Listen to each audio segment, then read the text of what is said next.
Ողջույն Նորագիր Նյուզի սիրելի հետևորդներ, եթերում ըստեյությանն է, մեր տաղավարում այսօր հյուրընկալել ենք Հայաստանի քաղաքագետների միության նախագահ Հմայակ Հովհաննիսյանին։ Բարև ձեզ, պարոն Հովհաննիսյան, շնորհակալ եմ հրավեր ընդունելու համար։ Պարոն Հովհաննիսյան, այսօր Կարեն Դեմիրճյանի ծննդյան օրն է, նա կդառնա 94 տարեկան։ Ինչպես են մնացել ձեր հիշողություններում եւ ըստ ձեզ այսօր մենք ինչպիսի Հայաստան կունենայինք, եթե հոկտեմբերի 27-ը տեղի ունեցած չլիներ եւ ողջ մնային թե Կարեն Դեմիրճյանը, թե Վազգեն Սարգսյանը եւ մնացածը։ Իհարկե կունենայինք այլ Հայաստան, կունենայինք ուժեղ Հայաստան, կունենայինք հզոր Հայաստան, կունենայինք այն Հայաստանը, որը ցանկանում էինք ունենալ եւ պատրաստ էինք ունենալ, բայց եկան եւ կրակեցին։ Հիշեք, որ եթե պետք է հիշեք, որ չնայած դուք երիտասարդ եք, բայց անշուշտ ուսումնասիրել եք այդ ժամանակաշրջանը եւ գիտեք, որ ընդամենը 5 ամիս մեզ վիճակվեց լինել իշխանության ղեկին։ Ընդամենը 5 ամիս։ Եվ դա բնականաբար շատ քիչ էր, որպեսզի մենք հասցնեինք իրականացնել մեր ծրագիրը։ Այդ ծրագիրը, որի վրա ես պատիվ եմ ունեցել անմիջականորեն աշխատել ՀԺԿ-ի կողմից, մեր կուսակցության կողմից, Հայաստանի ժողովրդական կուսակցության կողմից, որի նախագահն էր Կարեն Դեմիրճյանը եւ որի նախագահի տեղակալն էի եւ քաղաքական քարտուղարն էի ես, ինձ պատիվ էր վիճակվել այդ դերում լինել, միասնություն դաշինքի ծրագիրը, նախընտրական ծրագիրը կազմվել է ՀԺԿ-ի Հայաստանի ժողովրդական կուսակցության ծրագրի եւ Կարեն Դեմիրճյանի նախագահական ընտրություններին 1998 թվականի նախագահական ընտրություններին ներկայացված ծրագրի հիման վրա իհարկե հաշվի են առնվել նաև հանրապետական կուսակցության ծրագրային դրույթները եւ մենք աշխատել ենք այն ժամանակ շատ համաձայնեցված, բայց հիմքում իհարկե ընկած էր Կարեն Դեմիրճյանի նախագահական ընտրություններին ներկայացված համապարփակ պլատֆորմը, ծրագիրը, որի վրա ինձ բախտ է վիճակվել նույնպես աշխատել։ Կուսակցության ԺԿ-ի հիմնադիր համագումարում այդ ծրագիրը ընդունվեց որպես արդեն կուսակցության ծրագիր։ Հետո այդ ծրագիրը այդ ծրագրի հիմնադրույթները ընդլայնվեցին, հարստացվեցին եւ մենք արդեն գնացինք խորհրդարանական ընտրություններին այդ միասնական ծրագրով, որը կրկնում եմ Կարեն Դեմիրճյանի նախագահական ընտրությունների ներկայացված ծրագրի Հայաստանակենտրոն ծրագրի, եթե էլի նորից ասեմ, ՀՄԵԿ-ի արխիվում անշուշտ այդ իմ ելույթը կա ուղիղ եթերով առաջի փուլից առաջ նախագահական ընտրությունների, որոնց ֆավորիտը եւ համաժողովրդական աջակցության արժանացած թեկնածուն հենց Կարեն Դեմիրճյանն էր, այդ իմ ելույթը առաջի փուլից առաջ, որտեղ ես հիմնավորում եմ մեր գաղափարախոսությունը Հայաստանակենտրոն որպես գաղափարախոսություն, Հայաստանակենտրոն գաղափարախոսություն, մեր Հայաստանակենտրոն մոտեցումները, այդ իմ ելույթը ՀՄԵԿ-ի արխիվում կա, բայց դե նրանք կուզենան հիմա դա եթեր հեռարձակեն, ցավոք սրտի ինձ մոտ չկա, չի պահպանվել, բայց ՀՄԵԿ-ի արխիվում անշուշտ կա։ Իսկ Կարեն Դեմիրճյանն ինչպես է մնացել ձեր հիշողություններում, ինչպիսին։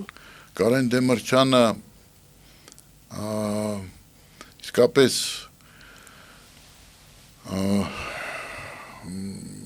շատ վիճխարի անձնավորություններ իր մարդկային նաև դիմագծերով շատ հարուստ բազմակողմանի զարգացած ուրեմն ես նույնիսկ մտածում եմ որ նրա նկարների հավաքածուն ինքը հավաքում էր նկարներ մեր նկարիչների արժանի է որպեսզի ցուցադրվի եւ պետք է որ ես այդ առաջարկությունը անեմ նրա ֆոնդի նրա թանգարանի հոգեբարձուների խորհրդի նախագահ Թամար Դեմիրճյանին Ստեփան Դեմիրճյանի կնոջը որպեսզի այդ նկարները հատուկ ցուցադրենք հատուկ նրա հավաքածուն նկարների որտեղ ինքը օրինակ շատ մտերիմ էր Գրիգոր Խանջյանի հետ մեր մեծ նկարիչ իսկ ես 90-ական թվականներին Գրիգոր Խանջյանի օգնականն էի ինքը ընտրվել էր ԽՍՀՄ ժողովրդական պատգամավոր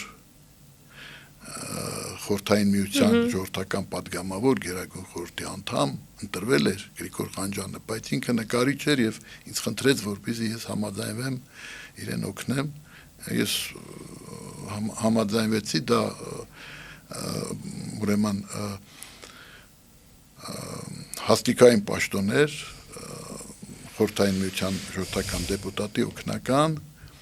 խորհրդական եւ նրա նկարները կան այդ հայտնի ուրեմն արևածաղիկները այդ խանջանական եւ ինքը մտերիմ էր մեր արվեստագետների հետ եւ շատ ուշադիր էր նրանց նկատմամբ շատ ուշադիր էր նրանք նույն Խանջյանը ինձ շատ է պատմել այդ մասին եւ ես այն ժամանակ ուրեմն նրա օգնականն էի այդպես էի սկսել նոր պաշտպանել էի գիտական թեզ եւ Մոսկվայի համալսարանում վերադարձել էի հայրենիք եւ հայտնվել էի այդ քաղաքական հորձանուտում որտեղ որոշվում էր մի ամբողջ կայսրության ճակատագիր եւ իհարկե Կարեն Դեմիրճյանի հիմնական մտահոգությունը եղել է այն որ այդ ուրեմն այդ հորձանուտում ոտնատակ չլինի Հայաստանը որ մենք հերթական անգամ չհայտնվենք հերթական կայսրության փլատակների տակ ինչպես դա եղավ Արևմտյան Հայաստանի դեպքում եւ սա էր նրա մտահոգությունը եւ այդ տարիներին 90-ական թվականներին ինձ բախտ է վիճակվել Կարեն Դեմիրճյանի հետ ծանոթանալ ինքը ասել էր այդ տղային Սերգեյ Բադալյանին էր ասել Կոմկուսի նախագահին այն ժամանակ Սերգեյ Բադալյանին, Սերգեյ Գրիգորի Բադալյանին, բայց այդ տղային բերեք ինձ մոտ ուզում եմ ծանոթանամ նրա հետ։ Եվ ուրեմն Բադալյանը ինձ ասեց, որ ես միասին գնացինք Արմէլեկտրոգործարան եւ Բադալյանը ինձ ներկայացրեց Կարեն Դեմիրճյանին, ասեց, հա, արի, մենք սիրտս վկայում է, բարեկամներ ենք դառնալու, ինձ ասեց, հա։ Եվ այդպես էլ եղավ։ Իսկ պարոն Հովհաննիսյան 2 տարիների ընթացքում ես հանդիպում էի Կարեն Դեմիրճյանի հետ 93 թվականներին գործարանում Արմէլեկտրոյում զանգ էի տալի պարոլ ունեինք ասում էի գալիս եմ տրանսֆորմատոր տանելու դե ինքը քաղաքականությունից հեռու էր ասում էր ես չեմ միջամտում չեմ խառնվում թողնենք թող այս երիտասարդները կարողանան գլուխ հանել այն խնդիրներից որոնք առաջացել են անշուշտ խորհրդային միության փլուզումից հետո առաջացել էին եւ ես այցելում էի նրան այնտեղ, հետո մի օր ասեց հիմա գասիվնան քո գրածները հավանում ա, քեզ հրավիրում ա տուն, ուրեմն եւ այդպես ես արդեն սկսեցի հանդիպել Կարեն Դեմիրճյանի հետ իրենց տանը, իր օջախում, ասեմ, որ այդ տարիներին 90-ական ինքը շատ նախանցախնդիր էր, ինքը համարում էր, որ եթե այդ նոր իշխանությունները իրեն պահանջված չեն տեսնում եւ չեն ցանկանում, որ ինքը վերադառնա մեծ քաղաքականություն, ինքը նման փորձեր չի անելու։ Միայն կանի այն ժամանակ, եթե առաջանա համաժողովրդական պահանջարկ։ Եվ նույնիսկ եւ դա դիրքորոշում էր, երբ որ որևէ մեկը իր անունը հիշատակում էր մամուլում եւ այլն լուրեր ուղարկում այդ տվյալ անձնավորությանը, որ իմ անունը մի շոշափեք որևէ ենթատեքստում, մինչ այլոց Ստեփան Դեմիրճյանը ժառանգել է այդ նրա մոտեցումը, վերջերս մենք տեսանք նույնպես դիմեց, ասեց պետք չի իմ անունը որևէ ենթատեքստում շահարկել, քանի ես որոշում չունեմ։ Հավատում եք, որ օրերից մի օր հոկտեմբերի 27-ի գործը կբացահայտվի ու մեր հասարակությունը ի վերջո հիմնավորված կստանա իրեն մոտ 3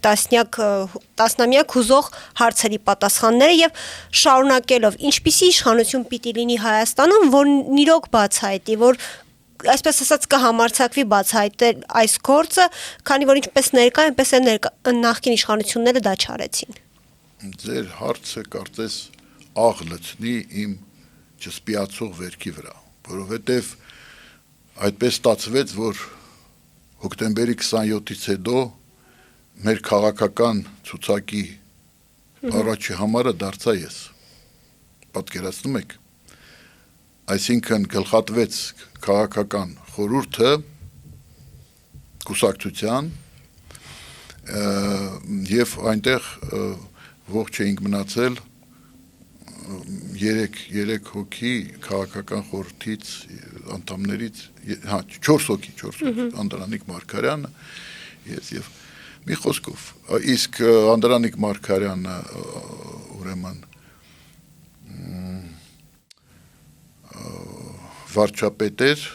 վարչապետ դարձավ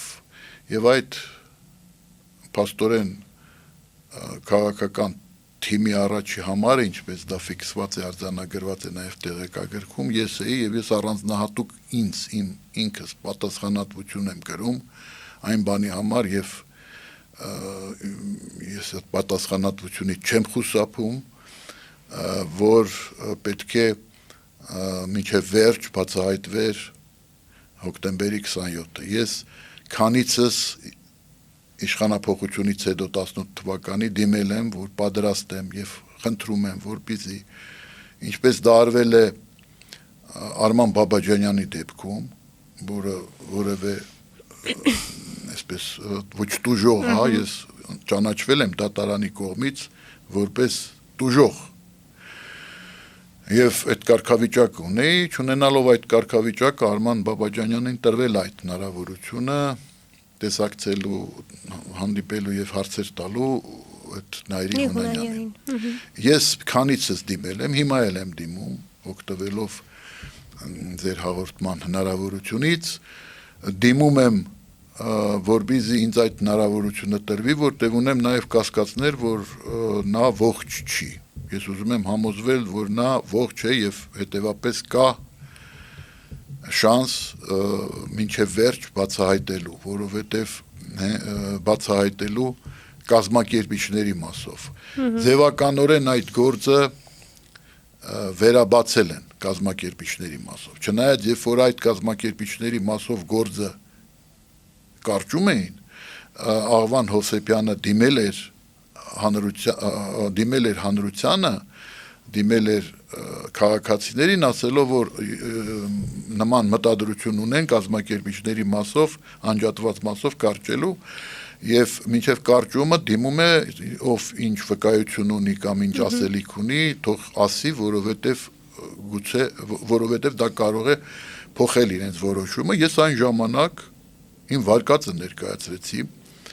ասեմ, որ այդ վարկածը հետագայում ինձ հետ զրույցում Վլադիմիր Գասպարյանը հաստատեց, Վլադիմիր Գասպարյանը, որը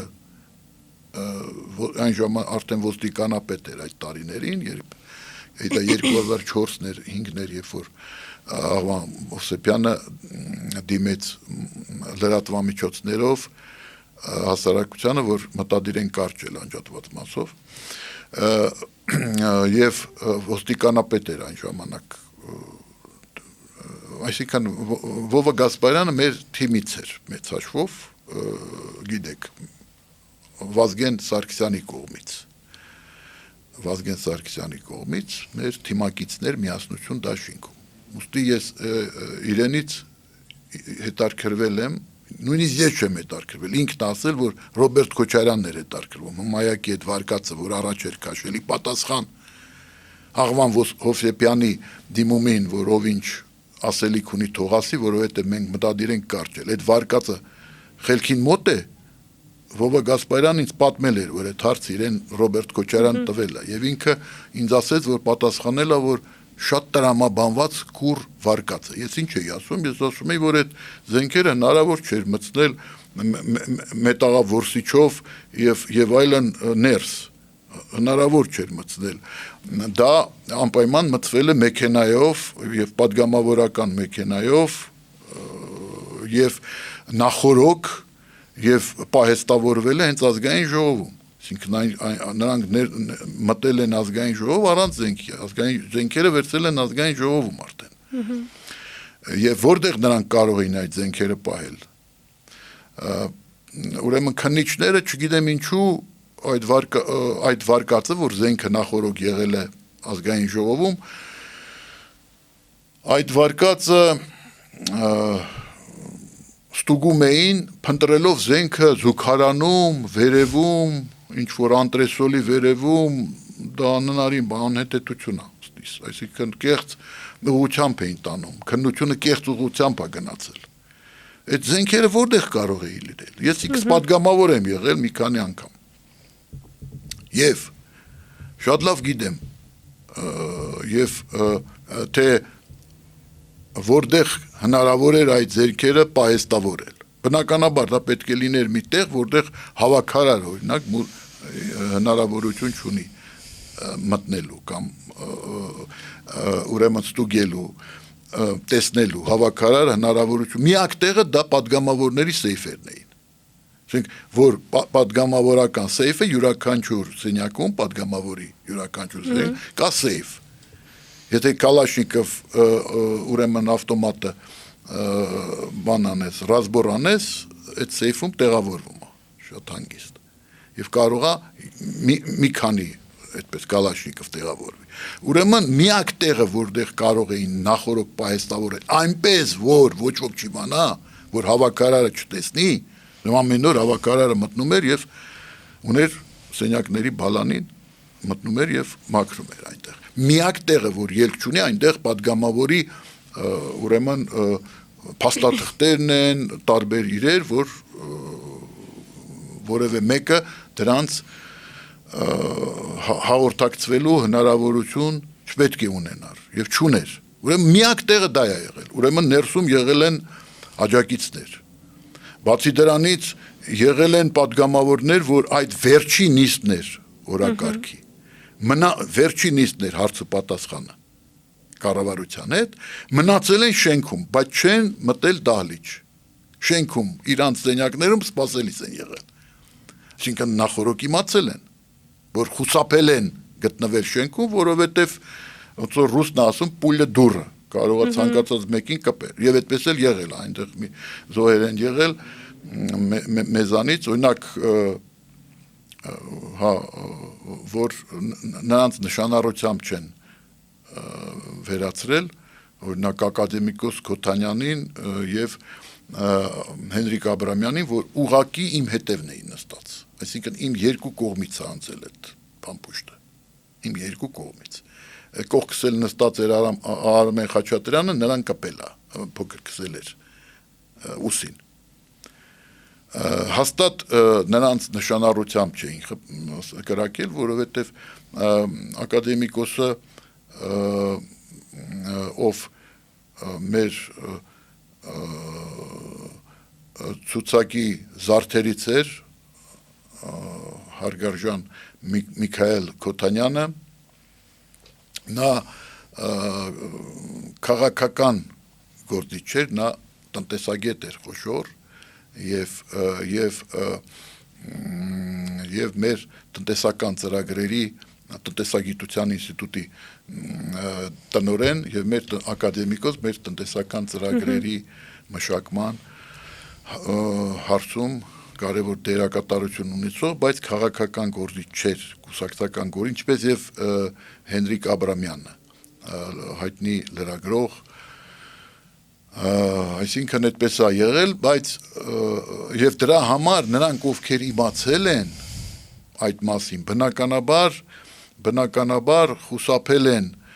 լինել դահլիճում, բայց սպասել են շենքում, որպեսզի իրենց քաղաքական օգուտը քաղեն կատարվածից, որպեսզի հանկարծ, այսպես ասած, անկյունում չմնան, հասկանում եք, աուտում չմնան, այլ լինեն այնտեղ, որտեղ դրանից հետո հիշում ենք այդ նույն օրը այդ շենքում մնացած, բայց դահլիճում բացակայող պատգամավորների նախաձեռնությամբ հայտարարություն էր ընդունվում, հայտարարություն են մշակվել եւ ընդունվում, կոչ, հասկանում եք, այսինքն գիտեին, որ գալու են կրակեն, սպանեն Դեմիրճյանին, Վազգեն Սարգսյանին եւ դրանից հետո պետք է տեղի ունենա ավարի, այսպես ասած, վերաբաշխում, չէ, այսինքն իրենք այդ խրախճանքից ժանդախտից հետո այդ խրախճանքից հանկարծ չկարողանան իրենց որպեսզի հանկարծ չկարողանան իրենց բաժինը պոկել, մնացել էին այնտեղ, չէին հեռացել, չես մասնակցում նիստին, չես ներկա շենքում, վերջի նիստն է, դրանից հետո նիստ չկա, դե գնա տուն կամ գնա ինչ-որ գործով, օրինակ պատգամավորներից ոմանք գնացել էին, օրինակ Ռուբեն Միրոյանը, ուրեմն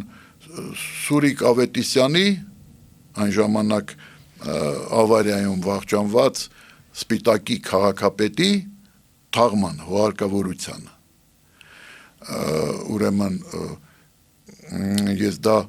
լավ գիտեմ, որովհետև Պապին Ավետիսյանը իմ ղեկավարած խմբից էր, ագրոարդյունաբերական ժողովրդական միավորում խումբը, որի ղեկավարն է ես, արդեն այդ խումբը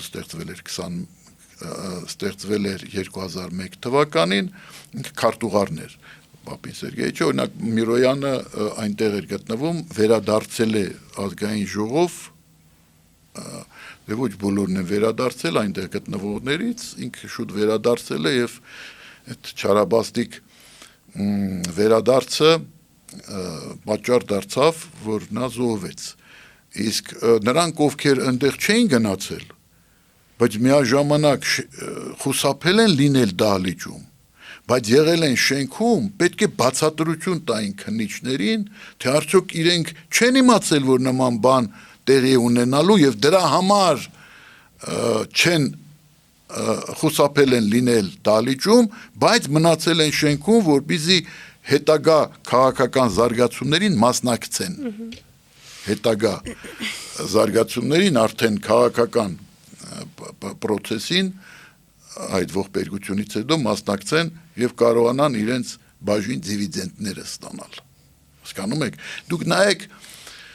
ինչպես եղան, հասկանում եք, այդ դահլիճում եղած մարդկանց Ագաթա Քրիստիի գրչին արժանի պատմությունը, այդ դահլիճում եղած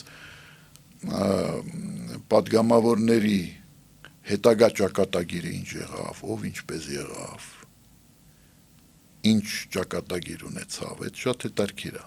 նաև ուսումնասիրել, քննությունը դրանով պետք է զբաղվեր, ես պատրաստ էի քննության օգնելու, բայց ես նորից եմ ասում, եթե ես այս ընտրություններին մասնակցեմ, ես դեռ չեմ որոշել, չնայած մի քանի օր ամնում։ Ես միայն մի նպատակով եմ մասնակցելու, որպեսզի կատարեմ իմ պարտքը Կարեն Դեմիրճյանի եւ Վազգեն Սարգսյանի եւ մյուս իմ ընկերների Լեոնարդ Պետրոսյանի, Միրոյանի, մյուսների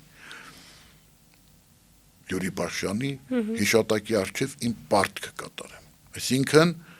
բացահայտեմ կազմակերպիչների եւ ամբողջությամբ բացահայտեմ, որովհետև տարբեր տրակտովկաներ են տրվել։ Մեկը ասել է Ռոբին Հուդ էր այդ Նայիրի Հունանյանը, ինչ Ռոբին Հուդ էր, եթե եկել էր 98 թվականին ոգևորված,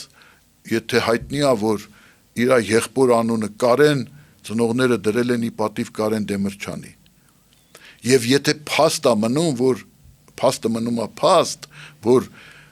այդ չարաբաստիկ օրը ոչ մի թթու խոսք չասվեց, սպանել էին, չէ՞ Կարեն Դեմիրճյանին, այդ ոճրագործները հայհոյում էին Վազգեն Սարգսյանին, այդ դահլիճում նստածներին, այն Խոսրովին, Մոսրովին, որ ընդեղ նստած էին, բոլորին հայհոյում էին կառավարության լոժայում, բայց Դեմիրճյանի հասցեին, ստուգողական կրակոցով վերացրեցին, ոչ մի թթու խոսք, ես նույնիսկ կարծում էի, որ նա ողջ է, դուրս է եկել հետևի դռնով, ոչ մի թթու խոսք, ոչ մի բացասական արտահայտություն, բա ինչու սպանեցին, ուրեմն դա պատվեր է եղել, գուցե Վազգեն Սարգսյանին իրանց ֆանատիկական ատելության պատճառով են սպանել, բայց Դեմիրճյանի մասով եղել է հստակ պատվեր, այսինքն պատվիրատուն ասել է, եթե ուզում ես սպանես Վազգեն Սարգսյանին եւ ողջ մնաս եւ նաեւ մեր աջակցությանը արժանանաս, որ մենք քեզ պատասխանատվությունից փորձենք ազատել, պետք է սպանես նաեւ Դեմիրճյանին, որտեւ ես գիտեմ այդ Նայիրի Հունանյանը եկել էր շտաբ նախագահական ընտրությունների ժամանակ, ասելով, որ ոգևորված է, որ վերջապես երկիրը ազատվեց այդ Լևոն Տեր-Պետրոսյանից, վերջապես ազատվեց եւ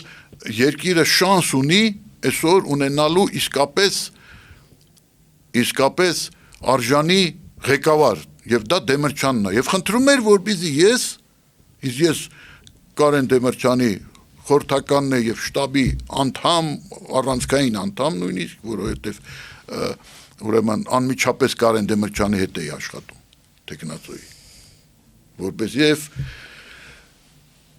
ուրեմն ստրատեգիայի, նրա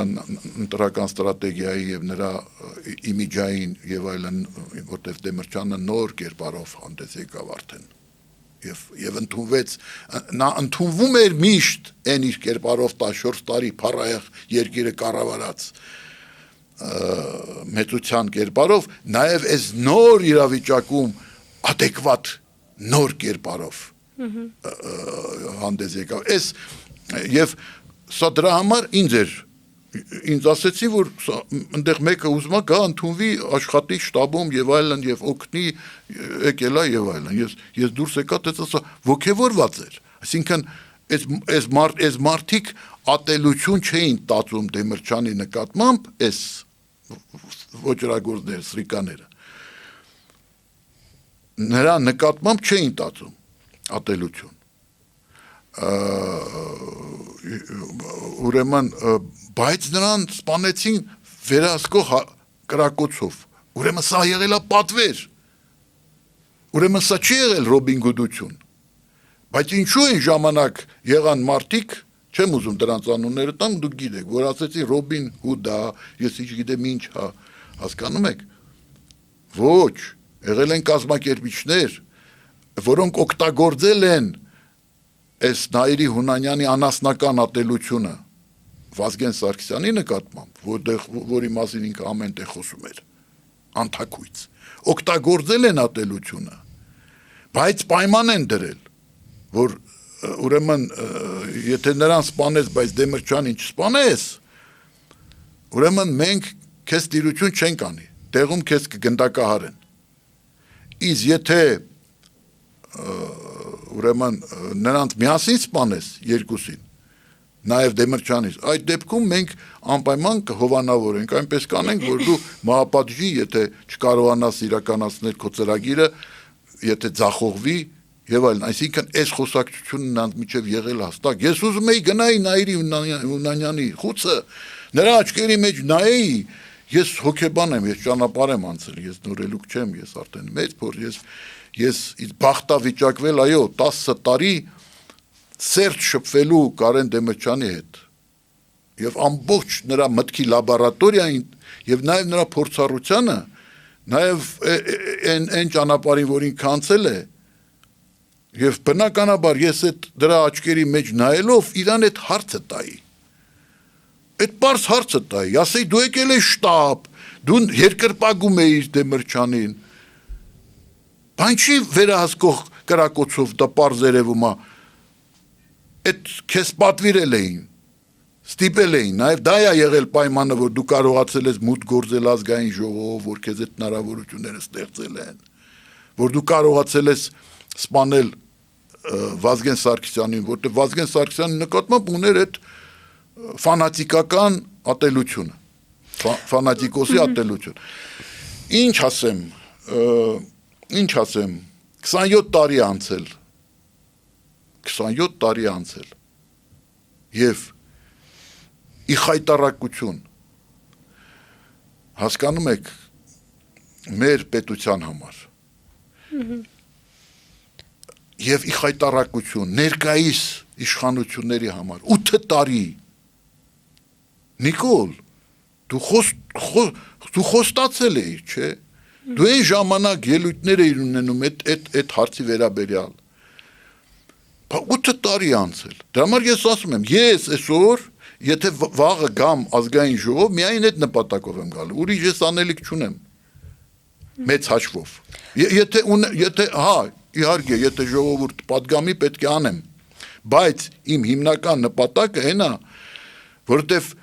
Վազգեն Սարգսյանի եղբայրը, Արամ Սարգսյանը, ում մենք միասնություն դաշինքի քաղխորհրդի ողջ մնացած անդամներով համաձայնվեցինք, որ իրեն առաջադրենք վարչապետ։ Մենք ինչու արեցինք դա, որպես ինքը երաշխավորի գործի բացահայտումը։ Արամ Սարգսյանը հայտարարել էր, որ ուրեմն այդ արդեն իր պաշտոնանկությունից հետո հայտարարեց, որ միայն իշխանափոխությունից հետո, երբ որ այս կլանը կհեռանա իշխանությունից,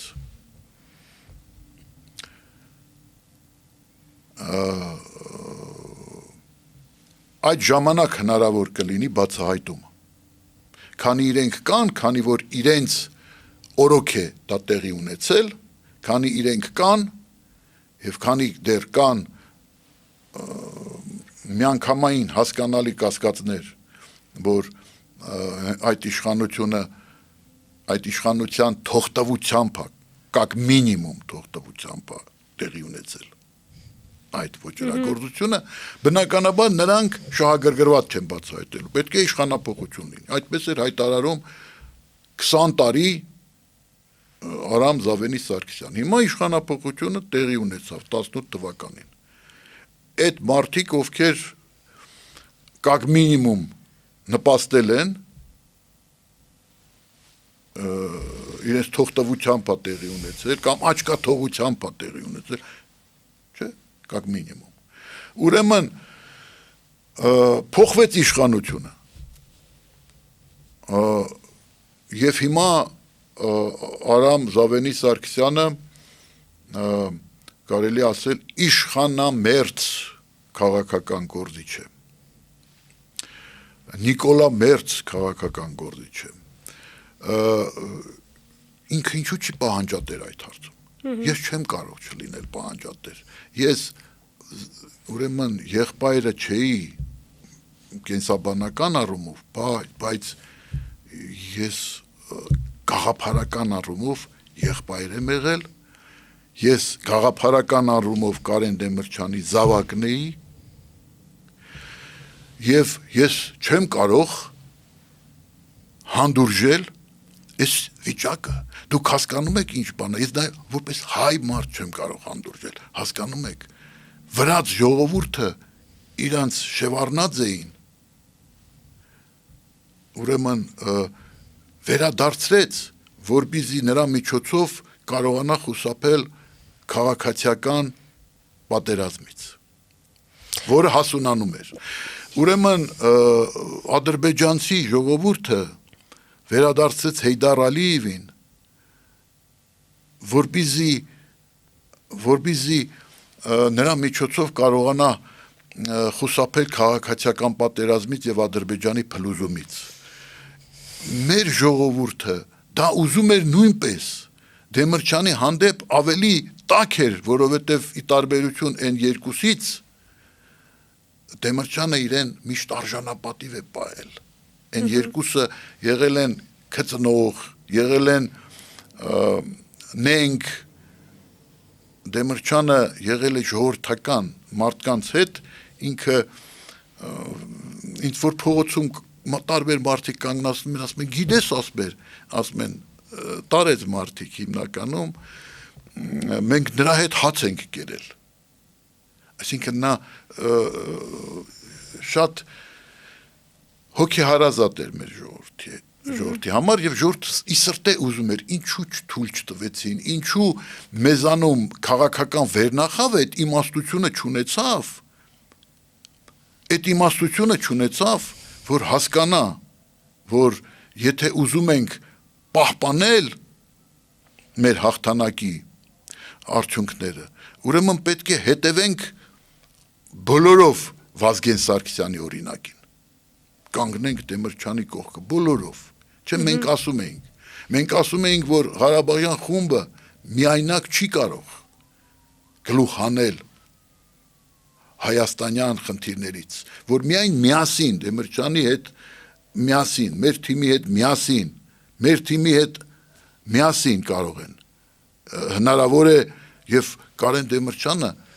երբեք չի ձգտել իշխանության, երբեք, հասկանում եք, մենք շատ երկար ենք խոսել, ես 90-ական թվականներին երևի ինքը ինձ ասում էր իմ վերադարձը մեծ քաղաքականություն քո ֆիքս գաղափարն է, Երբ խոսում ենք ինքը ասում էր միայն մի պայմանով, եթե ես իմանամ, որ դա համընդհանուր համոզմունք է, եւ 98 թվականին այդ ժողովրդի կողմից այդ համընդհանուր, բայց վերնախավը, որը ճաշակել էր իշխանության քաղցրությունը, մտածում էր, որ կարող է իր տեղը նեղացնեն, այսինքն այս նոր ուժը գա, չէ, մենք նոր ուժ էինք, մենք այն ուժն էինք, որը մասնակից չէր եղել երկրի ալանթալանին, երբ որ ես որպես կուսակցական կառույցների կազմավորման հանձնաժողովի նախագահ Կարեն Դեմիրճյանի հանձնարարությամբ շրջում էի Հայաստանով մեկ, ես տեսա այդ ավերված գործարանները, այդ զարհուրելի տեսարանները, այդ սարսափելի վիճակ էր, սա էր վիճակ, այսինքն այն ժառանգությունը, որ թողել էր Կարեն Դեմիրճյանը եւ դա լուրջ ժառանգություն էր, որ ամենազարգացած արդյունաբերական առումով հանրապետությունը Հայաստանն էր, նորագույն տեխնոլոգիաների նաեւ, եթե դա որպես ստարտային հնարավորություն օգտագործվեր, մենք այսօր կլինեինք եվրոպական մակարդակի, բայց դա որպես ստարտային հնարավորություն, որ պետք է օգտագործվեր, չօգտագործվեց, փոխարեն ավերվեց, քանդվեց, տանում էին այսօր այդ նույն մարդիկ, ովքեր այն ժամանակ կազմակերպում էին այդ գործարանների հաստոցների, տեխնիկական միջոցների որպես մետալալոմ արտահանումը Թուրքիա, այսօր մեղադրում են Նիկոլ Փաշինյանին, որ ուրեմն նա պրոթուրքական է, ամենամեծ պրոթուրքականը դուք եք եղել, այն բանի Քոչարյանի ասելով չիա բկարովը մչալը, ավաշը բմալչալը, հասկանում եք ես արտահայտությունը, որ դուք խոսելու իրավունք չունեք, ձեր օրոք այս բոլոր գործարանները թալանվեցին եւ մետալալոմի փոխարեն հանձնվեցին եւ հիմա եկել են ուրեմն այդ ուրեմն վարչապետ կոչեցյալներ, քանդապետները ելույթ են ունենում, ոմանք կմասնակցեն նաև այս ընտրություններին։ Պարոն Հովհաննիսյան, խոսենք խորհրդարանական առաջիկա ընտրություններին, մոտենում ենք այդ ընտրություններին, ինչպես է գնահատում այսօրվա առանցքային ընդդիմադիր ուժերի գործունեությունը, ես նկատի ունեմ նախ եւ առաջ Սամվել Կարապետյանի, Ռոբերտ Քոչարյանի, Գագիկ Ծառուկյանի մասին։ Կհաջողվի այս ուժերին ընտրությունների միջոցով հեռացնել Նիկոլ Փաշինյանին եւ առասարակ դուք կողմ եք, որ հենց այս ուժերի համախումբ իշխանության գա։ Ես միանգամից ձեզ ասեմ, այս թակարդը մի ինգեք, այս մոտեցումը, որը հիմա իրականացվում է եւ նաեւ իրականացվում է լրատվամիջոցների ջանքերով, ցավոք սրտի, որ կան այս երկուսը,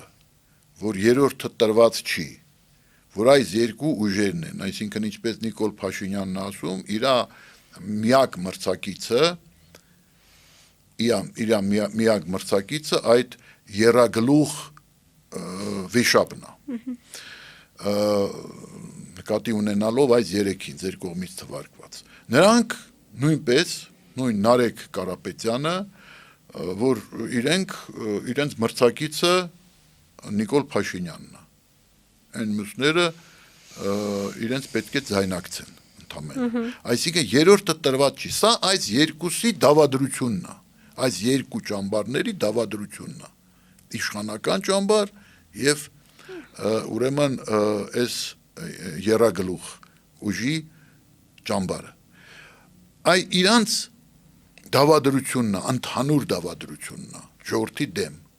որպեսզի ժողովրդին զրկեն ուրեմն լավը ընտրելու հնարավորությունից եւ ընտրությունը սահմանափակեն, կաղապարեն վատթարագույնի եւ վատի միջև անկախ նրանից, թե ով կհամարի վատթարագույնը Նիկոլ Փաշինյանին կամ իրենց այդ երեքին, անկախ նրանից, մեկը կարող է համարի, որ վատթարագույնը այս երեքն են, Նիկոլ Փաշինյանը չարյաց փոքրագույնն է, մյուսները կարող են համարել հակառակը, բայց երկուսն էլ այդ համարողներից, այդպես կարծողներից, երկուսն էլ այս երկուսի զոհն են դառնում։ Այս երկուսի թակարդն են ընկնում։ Այս երկուսի կողմից լարված որոգայթի մեջ են հայտնվում։ Ինչու՞։ Շատ պարզ պատճառով, որովհետև դուք զրկում եք ժողովրդին արդեն որ երրորդ անգամ, մենք նայում ենք 30 տարիների ընթացքում անընդհատ է ժողովրդի նույն սարսափելի դիլեմի առաջ են կանգնացնում, ընտրություն վատթարագույնի եւ վատի միջև։ Նույն սարսափելի դիլեմի առաջ։ Միակ դեպքը, որ այդ դիլեմից հաջողվել էր խուսափել, դա Կարեն Սերոպի-Դեմիրճյանն էր, մեր թիմն էր, որը գնդակահարվեց։ Քանի որ խոսեցինք 2000-ականներից։ Այսինքն դրա համար ես ասում եմ, որ Միասնություն դաշինքը իդեմս իր առաջնորդների գնդակահարվել է այսօր էլ գործող համակարգի կողմից։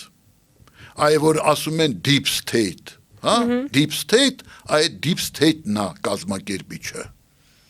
Իրականում այդ, որովհետև առաջի անգամ ընտրությունների արդյունքները ընդունելի էին ազգաբնակչության ճնշող մեծամասնության համար։ Առաջի անգամ մեր պատմության մեջ 30-ամյա միակ անգամ ձևավորվել էր մեծամասնության իշխանություն։ Մենք միշտ ունեցել ենք փոքրամասնության իշխանություն։ Այն որ այսօր այս Սամվելը Կարապետյան ասում է փոքր խմբակ։ Փոքր խմբակ։ Այն Շաֆարևիչի ասած մալի նարոդ։ Իգոր Շաֆարևիչ հայտնի դիսիդենտ, մալի նարոդ, որ երբ որ պոչնա ուղղորդում այրուծին, պոչը, այրուծի պոչը երկար է գիտեք, ուղղորդում է պոչը։ Այդ վիճակն է եղել եւ ինքը հիմա ասում է, բա այդ վիճակը չի եղել, Սամվել Կարապետյանը թողասի, այդ վիճակը չի եղել 30 տարի, Այդ վիճակը չի եղել ընդամենը 5 ամիսների ընթացքում։ 5 ամիսների ընթացքում, երբ որ մեծամասնության իշխանություն էր ձևավորվել, եւ դա գնդակահարվեց։ Իսկ 30 տարիների ընթացքում փոքրամասնության, այսինքն այդ մի խմբակին եկել է փոխարինելու մի ուրիշ խմբակ։ Իրանք եղել են նույնպես խմբակ։ Իրանք Քոչարյան, Սերժ եւ եղել են խմբակ, կլան։ Միշտ է եղել կլան։ Մեծամասնությունը ժողովրդի իշխանություն չի ունեցել։ Մեծամասնության իշխանություն չի ձևավորվել։ Հիմա սրանք էլ են խմբակ։ Ինչու եք զարմանում։ Միշտ եղել է խմբակ։ Մի անգամ է եղել, որ խմբակ չի եղել իշխանության ղեկին հայտնվել է մեծամասնության ընտրյալը։ Ճնշող մեծամասնության, ժողովրդի ընտրյալը գնդակահարվեց։ Ում կողմից, համակարգի կողմից։ Ես չեմ ասում, հա, կարող է կազմակերպել է Սերժը, որպես KGB-ի ուրեմն իսկապես, որտեվ նա ՊԱԿ-ի գործակալ էր, այդ Նայիրի Հունանյանը արտահասթիկային գործակալ էր։ Դոսիեն ձեռը եկել է Գորիկը ազգային ժողով եւ այդ դոսիեն տեսել են Ջանգիրյանը, Շիրխանյանը անձամբից պատմել է, նաեւ R30-ում է տեղի ունեցել Շիրխանյանի մահվանից մի քանի ամիս առաջ Սերժ Սարգսյանի եւ Շիրխանյանի միջեւ, որի ժամանակ ինքը Շիրխանյանն է ինձ պատմել, Շիրխանյանը հենց Սերժ Սարգսյանի երեսին ասել է դու ես կազմակերպել որպես ԱԱԾ-ի ղեկավար այն ժամանակ դու ես կազմակերպել, դա էլ քո գործակալն է եղել եւ ԱԱԾ-ի մայորը, որ ուղեկցի Նայիրի Հունանյանին ու հետո չկանխվի այդ հանցագործությունը ԱԱԾ-ի կողմից եւ այդ չկանխվելու ժամանակ Սերժ Սարգսյանը թռած լինի, որպեսզի ալիբի իր համար ստեղծի, որ ինքը չի կազմակերպիչը կամ ինքը չի իմացել։ Իհարկե իմացել է եւ կազմակերպել է։ Բայց ինքը կազմակերպել է որպես Սերժ, ոչ թե որպես Սերժ Ազատի Սարգսյան, այլ որպես Deep State-ի այդ համակարգի գործիք։ Կամակատար կամ լիազոր անձ այդ համակարգ, որովհետև Կարեն Դեմիրճյանը մեր թիմը ինձ հետ երբ որ ես պետք է ընտրվեի պետաիրավական հանձնաժողովի նախագահ Կարեն Դեմիրճյանի մանով ինքը ինձ ասում էր, որ դու պիտի ելույթ ունենաս բանով այդ պետական շինարարության ծրագրով քաղաքական համակարգի բարեփոխման ծրագրով իսկ ես պատրաստվում եմ եւ ասում եմ ոնց որ այն ժամանակ 74 թվականին դեկտեմբերյան պլենումին իր առաջի ելույթը ինքը որ եկավ 5 ամիս 6 ամիս երբ որ դարձավ Կենտկոմի առաջի քարտուղար 70 ուրեմն 73 հա այդ ժամանակ ինքը երբ որ դարձավ Կենտկոմի առաջի քարտուղար 5 ամիս ելույթ չեր ունենում ծրագրային ելույթը կոռուպցիայի դեմ ուրեմն կարգուկանոն հաստատելու համար ունեցել է 5 ամիս հետո իր նշանակումից 5 ամիս հետո նախապատրաստվել այդ զուգահեռը ինքը հանց էր կացնում ինձ ասում էր այ հիմա դու կտեսնես համո հմայակեսա ես պատրաստվում եմ տնտեսական հարցերի վերաբերյալ ուրեմն նաև կոռուպցիայի եւ այլն այդ ամբողջ այդ ինչպես ասում են զուգահեռ հանց էր կացնում չհասցրեց Պարոն Հովհաննիսյան, խոսեցինք 2000-ականներից եւ այդ տարիներին Ռոբերտ Քոչարյանի հետագայում նաև Սերժ Սարգսյանի, պաշտոնավարման դեմ մի շարք այսպես գործողություններ տեղի ունեցան, ծավալվեցին 2003-ի նախագահական ընտրություններից հետո նաև բազմաթիվ էլի գործողություններ եղան, որոնք հանգուցալուծվեցին 2004-ի ապրիլի 12-ի դեպքերով։ Հետո նաև 2008-ը հաջորդվող տարիներին եւս ինչ-որ բաներ տեղի ունեցան։ Այո, այդ փոքրամասնության իշխանությունը պահելու Ինչու այս բոլոր պրոցեսներից հետո միայն Փաշինյանի նախաձեռնած պայքարը արդյունք ունեցավ, ո՞րն է նրա հաջողության ֆենոմենը։ Նրա հաջողության ուրեմն ըստ էության հասկանում եք ըստ էության Նիկոլ Փաշինյանը հնձեց այն ինչը մեր ջանքերով մենք կարողացել էինք ստեղծել այդ նախադրյալները, որպեսզի հեռացնենք ուրեմն այս կլանին,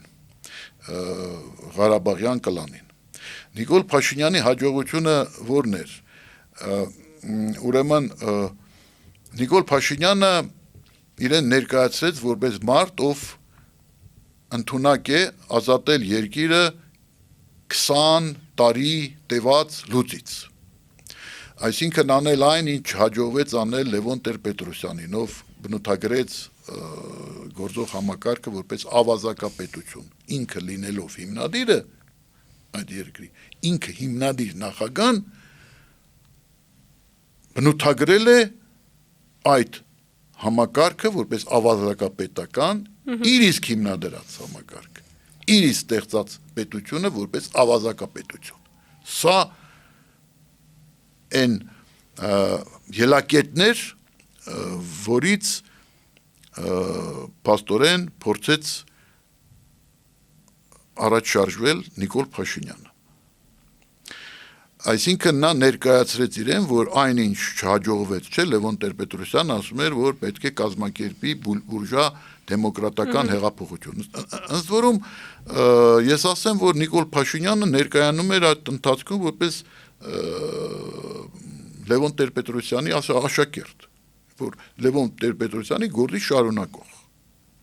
Եվ այդպես էլ կա, չի կարելի ճիշտ համարել այն, որ այսօր մեկը մյուսից ուզում է սահմանազատվի։ Նրանք եղել են միասին այն առումով, որ ուրեմն Լևոն Տեր-Պետրոսյանը հայտարարել է, որ մտադիր է իրականացնել բուրժուա ժողովրդավարական հեղափոխություն, բուրժուա դեմոկրատական հեղափոխություն, որը պետք է արմատախիլ անի ավազակապետությանը, մոնղոլ թաթարական լուծից ազատի ժողովրդին։ Եվ այն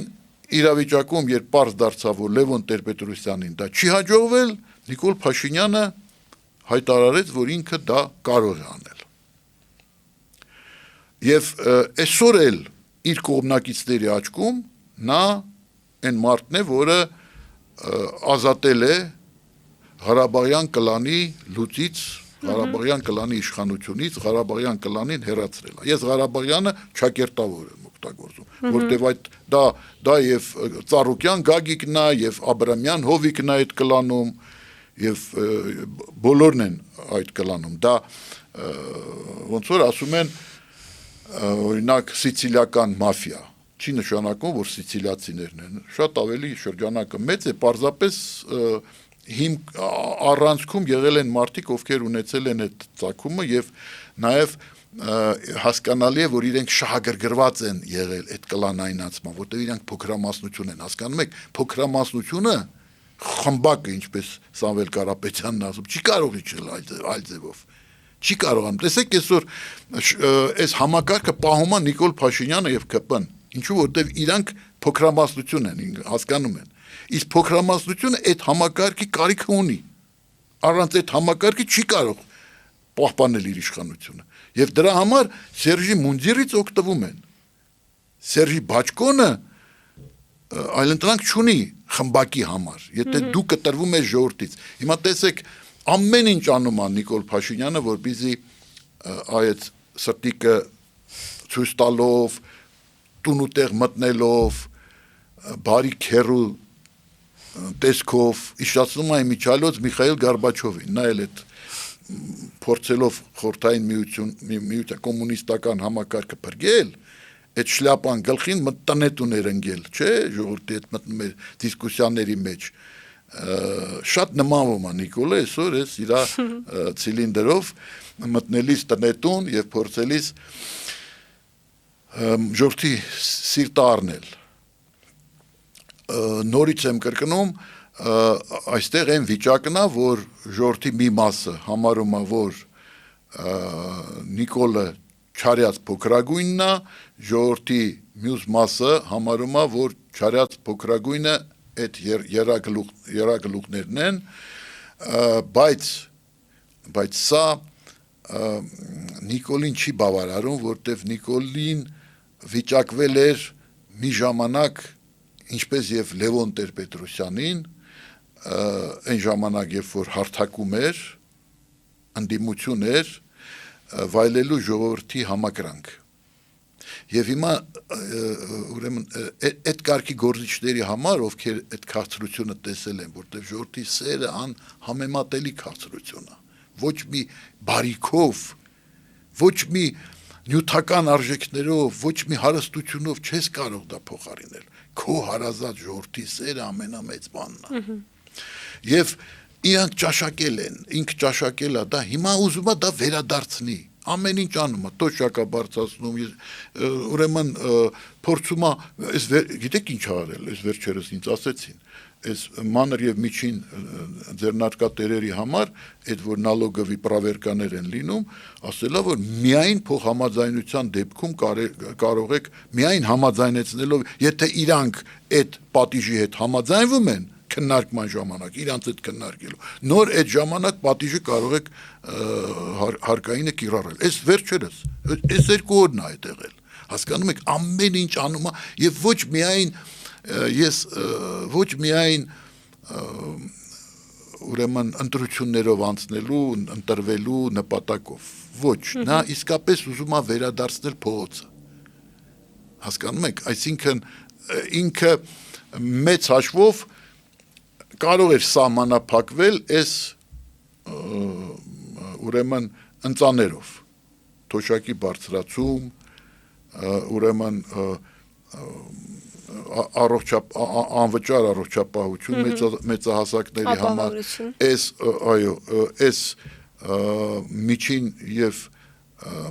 այս ձեռնարկատերերի այս բաների համար, ասենք, քրեական գործեր ընդհանրապես արգելվել են ինչ որ հարկայինի համար, այսինքն հարկայինը ծայրահեղ դեպքերում է փոխանցելու իրավապահ մարմիններին, փորձելու է լեզու գտնել, փորձելու է համոզել, փորձելու է ընդհանուր եզրեր գտնել, սա լուրջ փոփոխություն, ինձ ասել են ձեռներեցները, ինձ ասել են տարբեր օբյեկտների տերերը, որ գիտես հմայակ այս բան է եղել, որտեվ ինձ փողոցը բոլորը ճանաչում են, մոտենում են, ասում են, իրանց դարդերը պատմում են եւ նաեւ այս են նկատել։ Կարող էր սահմանազատվել այդ ադմինիստրատիվ ռեալ տնետուր չմտնել, բայց նա ուզում է նա ծարավա, որ այդ բանը վերականգնի, որտեվ կրկնում եմ, ժողովրդի սերը անգնահատելի է։ Իմ համար, որ ես սիրված եմ, առանց կես համեստության ասեմ, իմ համար դա ամեն ինչ օրինակ։ Ես որ փողոցով քայլում եմ եւ ես եթե այդ հնարավորությունը չունենամ, հիմա ինքը ուզում է այս բաները արել է, ուզում է վերականգնի դա, որ ինքն էլ էր մի ժամանակ, որ ընդդիմադիր էր եւ այլն, ինքը համակրանքը վայելում էր մարդկանց, բայց այդպես չի, որ իշխանությունը չի կարող սիրված լիներ։ Այ Կարեն Դեմիրճյանի անցած ճանապարհը ցույց է տալիս 14 տարիները եւ այդ 5 ամիսները, որ իշխանությունը կարող է սիրված լինել։ Պետք է ձգտի դրան, բայց պետք է կարողանա, դա մեծ ձիրք է պահանջում, ձիրք պետք է ունենա քաղաքական գործիչը, որպեսզի ունենալով իշխանություն լինի սիրված, այս հաստատ, բայց դա հնարավոր է, թող որևէ մեկը չասի, որ դա անհնարին է, եւ դրան պետք է մենք ձգտենք, որտեղ միայն ժողովրդի կողմից ընդունվող սիրված իշխանությունը կարող է ապահովել երկրի զարգացումը։ Պարոն Հովհաննիսյան, 2003 թվականի նախագահական ընտրություններում շատերը հանգուցյալ Արտաշես Գեղամյանին համարում էին իշխանությունների կողմից ներդրված թեկնածու եւ հետագայում էլ տեսանք, որ Գեղամյանը ՀՀԿ-ի ցուցակով 2 անգամ падգամավոր դարձավ։ Հիմա որ հետ հայացք են գցում, դուք կիսում եք այս տեսակետ, արդյոք Արտաշես Գեղամյանը ներդրված թեկնածու էր, թե հետագայում ուղղակի իշխանության կողմն անցավ։ Քանի դեռ մենք համագործակցում էինք Արտաշես Գեղամյանի հետ, նա ներդրված չէր, նա իսկապես ժողովրդական թեկնածու էր, ժողովրդի կողմից ընդունվող։ Ես իր ոճը չեմ ընդունել, այդ որ ջղածիկ շարժումներ էր անում եւ այլն այդպես հասկանում եք ոչը չէի ընդունում, բայց բովանդակությունը եւ էությունը այն է, որ ինքը փորձում էր ժողովրդի աչքերով նայել քաղաքական խնդիրներին, ես ընդունում էի։ Հետագայում, երբ որ մենք բաժանվեցինք, իսկ մենք բաժանվեցինք այն բանից հետո, երբ Սերժ Սարգսյանը հրապարակեց ուրեմն հրապարակեց այդ իր հայտնի հարցազրույցը Առավոտ թերթում, որտեղ ասում է, որ Իրան վճարել է ոչ թե 3 միլիոն, հասկանում եք, այլ 10 անգամ պակաս, հենց այդպես էր կոչվում, 10 անգամ գերագնահատում է Իրան։ Ուրեմն դրանից հետո ես ասեցի Գեղամյանին, որ ինքը պարտավոր է դատարանի միջոցով պատասխանատվության ենթարկի Սերժ Սարգսյանին, որտեվ սա մի բան է, որը չի եղել, ամենայն դեպս ես դրա մասին չեմ իմացել, եթե իմանայի մի անգամից բնականաբար, ինձ բոլորը գիտեն։ Ուրեմն նույնիսկ շլուխներ են անում, համոն փողը չի տվել եւ այլն եւ այսինքն ես այդ գործերում չկամ, ես միշտ հերո եմ այդ խոհանոցից։ Իսկ ինչպես ստացվեց, որ դուք ես հերո եմ այդ խոհանոցից։ Դրա համար երբեք չեմ եղել որևէ ցուցակում լինել առաջի համար եւ զբաղվել մանավանդ այդ շտաբային գործերով։ Իսկ ինչպես ստացվեց, որ 2003-ի նախագահական ընտրություններից մի քանի ամիս անց դուք падգամավոր դարձաք Գեղամյանի ազգային միաբանության կուսակցության ցուցակում, ընդ որում երրորդ համարն էիք։ Հիմա էլ ինձ հրավիրում են, ես այսօր ծանր թեթև եմ անում, որ հրավերը ընդունեմ, որտեղ ուրիշ տարբերակ չկա։ Հասկանում եք, անկուսակցականի համար ուրիշ տարբերակ, քան այն, որ ինքը պետք է ընդգրկվի որևէ կուսակցության ցուցակում, չկա։ Ինչու ես 2003 թվականին հարցը առաջանում, ինչու ես չեմ պաշտպանել Ստեփան Դեմիրճյանին, որ իմ եղբայրն է, իմ շատ բարձ պատճառով, ես են տեսակետին էի, որպես ինֆորմացված մարդ, հասկանում եք, Կարեն Դեմիրճյանը Մոսկվա չէր գնում, մինչև ազգային ժողովի նախագահ դառնալը։ Իր շփումները բանի միջոցով էին լինում Մոսկվայում։ Միայն ես լավ գիտեմ այդ խոհանոցը, ես ժամանակին աշխատել եմ Պետդումայում որպես գլխավոր փորձագետ, երբ որ ընդունվել է ցեղասպանության, ես եմ մշակել այդ բանաձևը ցեղասպանության ճանաչման եւ դատապարտման հայտնի բանաձևը, որը ընդունվել է Պետդումայի կողմից 95 թվականի ուրեմն ապրիլի 14-ին,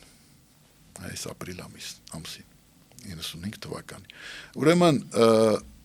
ես ինֆորմացիա ունեի, որ պետք է լինի Ռոբերտ Քոչարյան։ Ես Ստեփան Դեմիրճյանին նոյեմբեր ամսին, երբ որ մենք քայլում էինք մանումենտում, ես սիրում եմ երկար քայլել։ Ծիծեռնակաբերդ, հիմա ավելի շատ Ծիծեռնակաբերդում եմ լինում, այն ժամանակ մանումենտում, օպերայի հրապարակի շուրջ կարելի այնց տեսնել երեկոները։ Քայլում ենք, ես ասեցի, որ ինքը իմ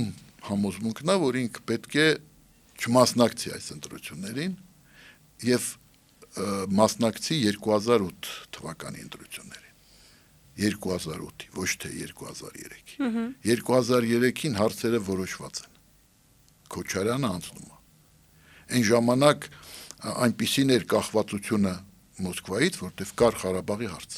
Հիմա չկա Արցախի հարց, չկա Արցախի հարց։ Եվ դա համար Նիկոլ Փաշինյանը ասում է, մենք կաշկանդված չենք այդ կապանքներով։ Այլևս թոգը մեր վզին գցած չի։ Թոգ էլ գոյություն չունի։ Շատ ցինիկ է դա հնչում, ես չեմ կիսում։ Իսկ պարոն Հովհաննիսյան, Նիկոլ Փաշինյանի Պասուտի, ըստ էության, դա ճիշտ է, իսկապես, որտեղ մենք կաշկանդված ենք։ Մենք ինչու 98 թվականին ժողովրդին չհանեցինք ոտքի ու չսրբեցինք Քոչարյան Ռոբերտի հաղթանակը չզրոյացրեցինք ժողովրդի ուղակի ներգործությամբ, ինչու չարեցինք, Արցախի հարց կար։ Հասկանում եք, եւ այստեղ էլ կար Քոչարյան, կար Մոսկվա, որը պահում էր Արցախը, եւ որոշում կար Մոսկվայում, որ պետք է լինի Քոչարյանը։ Որոշումը երկաթյա էր։ Անբեկանելի, ես դա գիտեի։ Ես հանդիպում եմ նոյեմբերին զբոսնում ենք Ստեփան Դեմիրճյանի հետ, եւ ես իրան համոզում եմ, ասում եմ, ասա, որ զիջում ես Արամ Զավենի Սարգսյանին։ Ես էլ գնամ Արամ Զավենի Սարգսյանին պաշտպանեմ։ Քո կոչով, բայց դու մի մասնակցի։ Ասա, որ զիջում ես Գեղամյանին։ Ես էլ գնամ Գեղամյանին պաշտպանեմ։ Բայց այս ընտրությունները պետք է բաց թողնել, որտեղ էս չի, էս ոնց որ շտանգիստը չէ, որ քշիր բաց է թողնում տակտիկական նկատառումներից ելնելով։ Ասա, որ գնահատում ես, արժևորում ես Վազգեն Սարգսյանի քայլը կանգնելու Կարեն Դեմիրճյանի թիկունքին եւ հիմա կանգնում ես Արամ Զավենի թիկունքին, բայց եւ չես մասնակցում։ Մեկ անայ անցնելու։ Անցենք անցնելու։ Ինքը այլ որոշում կայացրեց։ Այդ ժամանակ ինձ մոտ եկավ Գեղամյանը եւ ասեց, ուրեմն քաղաքական պայմանավորվածություն, ուրեմն եւ այլն, ես ժողովրդի կողմից եմ, ես մինչեւ վերջ, ես բան եմ անելու եւ իմիջայլոց ասեմ նախընտրական քարոզարշավի ժամանակ միայն Գեղամյանը ցույց տվեց այդ կադրերը հոկտեմբերի 27-ի, որ ժամանակ թաքցվում էի։ Եվ դա պայմաններն են եղել մեր համագործակցության, այո, որպեսզի անպայման հոկտեմբերի 27-ի թեման արկա լինի, այս թեմաները, իսկ Ստեփան Դեմիրճյանի առաջադրման, ճիշտ է Ստեփան Դեմիրճյանը ուղղակի հրաշք գործեց, որտեղ այդ պայմաններում նա հասավ երկրորդ փուլ, այդ պայմաններում նա հասավ նրան, որ երկրորդ փուլի արդյունքները փաստորեն կասկածի տակ դրվեցին սահմանադրական դատարանի որոշմամբ, որը անհրաժեշտ գտավ 1 տարուց անցկացնել վստահության հանրակրվե փաստորեն նոր ընտրություն։ Եվ այդ սահմանադրական դատարանի որոշումը չիրականացրեցին, դրա փոխարեն իրականացրեցին ջարդ 2004 թվականին, ուրեմն ապրիլ ամսին էլի, այո, ապրիլ ամսին 2000 ներեցեք 2004-ի ապրիլի 12-ին 2004-ի ապրիլի 12-ին, այո, ջարդ իրականացրեցին։ Փոխանակ կատարածեն սահմանադրական դատարանի որոշում։ Փաստորեն ոտնակող արվեց սահմանադրական դատարանի որոշումը, այն արդյունքը, որը հնարավոր դարձավ Ստեփան Դեմիրճյանի ընտրություններին մասնակցության միջոցով, բայց ես ո գիտեի, որ ստեղծված պայմաններում, երբ որ Մոսկվան, որը Արցախի պաշտպանն էր, Արցախի ստատուս կվոյի երաշխավորն էր, եւ հիմա տեսեք Ռոբերտ Քոչարյանն ասում է, որ պետք է վերադարձնել Մոսկվային երաշխավորի դերակատարություն։ Երաշխավորի դերակատարության գինն էլ հենց այդ ջարդն էր, այդ 2004 թվականի ապրիլի 12-ի եւ նաեւ սահմանադրական դատարանի որոշման դրժումը։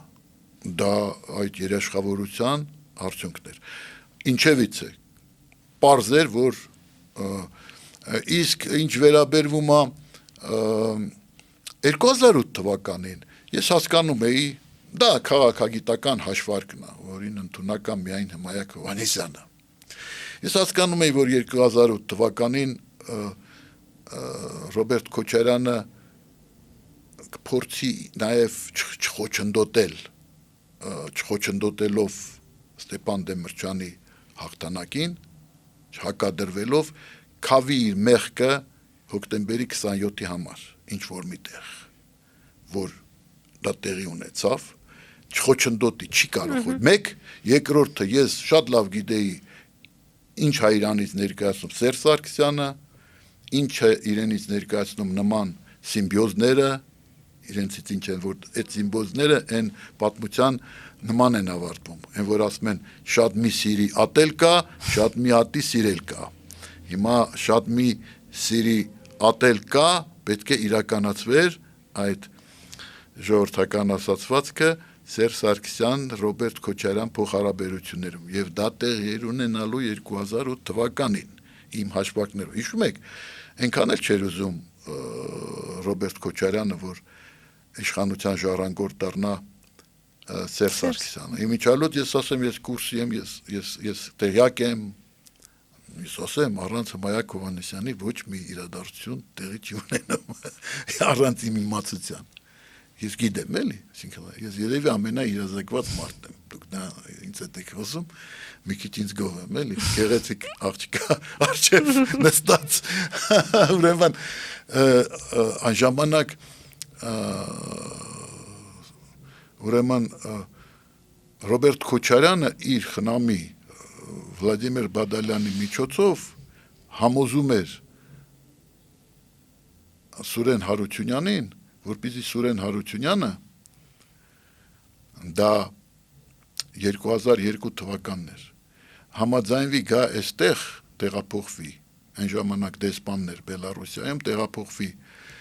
Հայաստան արտգործնախարարի տեղակալ ԱՊՀ-ի գծով Սուրեն Հարությունյանը Կենտկոմի քարտուղար էր 2 տարի Դեմիրճյանից հետո, Կարեն Դեմիրճյանից հետո 88-90 թվականներին, իսկ այդ ժամանակ Բելառուսիայում դեսպան էր, որպեսզի նա տեղափոխվի արդեն այդ աշխատանքին եւ այն հաշվարկով, որ 2003-ին նշանակվի շտաբի պետ, որպեսզի խուսափի, որ Սերժ Սարգսյանը լինի շտաբի պետ, այն հաշվարկով, որ նա դառնա շտաբի պետ եւ հետո արդեն 5 տարի անց իշխանությունը փոխանցի իրան, այսինքն այս պատմությունը պետք է հաշվի առնել, որ այնքան էլ չէր Քոչարյանի սրտով Սերժ Սարգսյանի նախագահ դառնալը, այնտեղ տարբերակներ կային, իմիջիալոց այդ մասին գրում է Սուրեն Հարությունյանը, այդ գիրքը ինքը ինձ նվիրել է, այդ գիրքը, իր հուշերի գիրքը, որտեղ նաև իմ մասին կա հատված, որ ինքից այդ խորհրդակցում էր, արդյոք ինքը ընդունի այդ հրավերը, թե չէ, Սուրեն Հարությունյանը, եւ ես այն ժամանակ ասեցի, որ կարող է հայտնվեց շատ վատ վիճակում, որտեվ դու քո ինտելիգենտ տեսակով այդ միջավայրում կարող է կործանվես։ Չնայած նրա կապերը Մոսկվայում բավականին զորեղ էին եւ այդ հաշվարկով էլ Քոչարյանը ավելի հակված էր, որպեսզի նրան նախապատրաստի նշանակի արտգործնախարարի առաջ տեղակալ եւ կամ ինքը հետագայում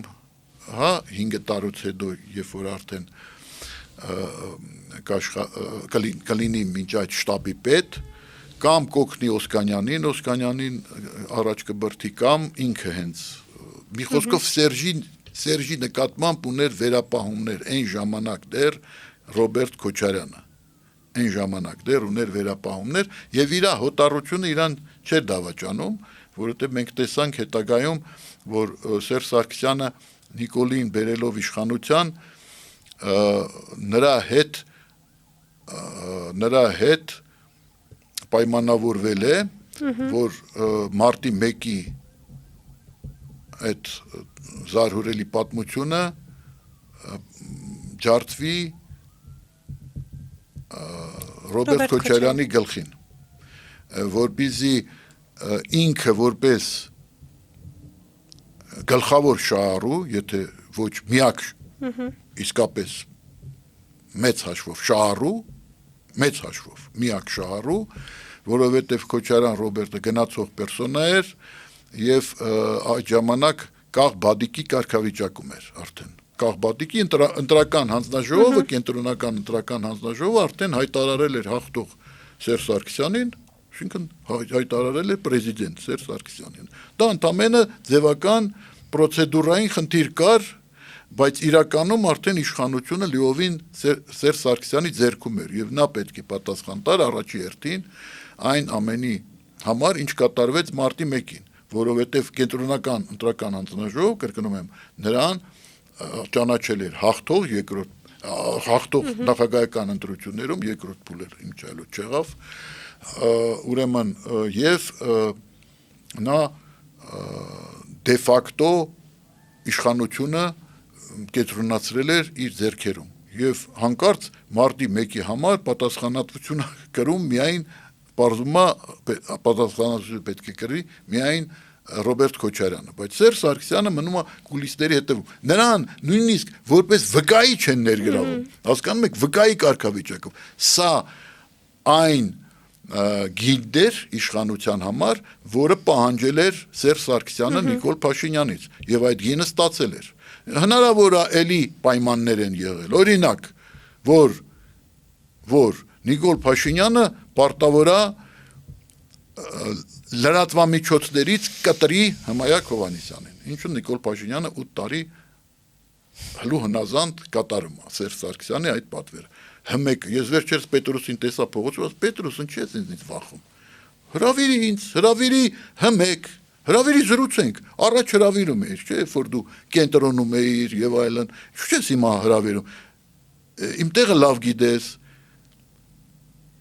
Եվ փախավ, վախում եմ, ասեց ու փախավ։ Այ հիմա լսում է, չէ՞, այդպես է եղել։ Ասեցի, որովհետեւ ցուցակ է ներկայացրել նաեւ։ Այս մարտիկ պետք է չլինեն։ Հիմա ես որ որոշում կայացնեմ մասնակցեմ ընտրություններին, դուք կտեսնեք ոնց են իշխանությունները ինչ խանգարելու, որտեղ պարտավորություն են վերցրել Սերժ Սարգսյանի առաջ, որ այս մարտը Հմայակ Հովհաննիսյանը չպետք է ունենա դոստուպ, ոնց որ ասում, դոստուպ ունենա լրատվամիջոցներին, ուրեմն իսկ լրատվամիջոցները բաժանված են երկու մասի այսօր։ Հասկանալի է, բայց չի ասի նույնիսկ սենց մի մասը Նիկոլ Փաշինյանի բացառիկ վերահսկողության տակ է, մի մասը Կիսովի վերահսկողության տակ է Նիկոլ Փաշինյան եւ Երագլուխ, այս Երագլուխ։ Մենք ոչ մեկի վերահսկողության տակ չենք։ Շնորհակալ եմ պարոն Հովհաննիսյան զրույցի համար։ Դուք այսօր ապացուցեցիք, որ դուք այդ վերահսկողությունից դուրս եք։ Մեկ էլ ապացուցում են Նոյան Տապան, մեկ էլ Փակ TV։ Շնորհակալ եմ պարոն Հովհաննիսյան զրույցի համար։ Այո։ Իմ հյուրն էր Հայաստանի քաղաքագետների միության նախագահ Հմայակ Հովհաննիսյանը։ Կհանդիպենք։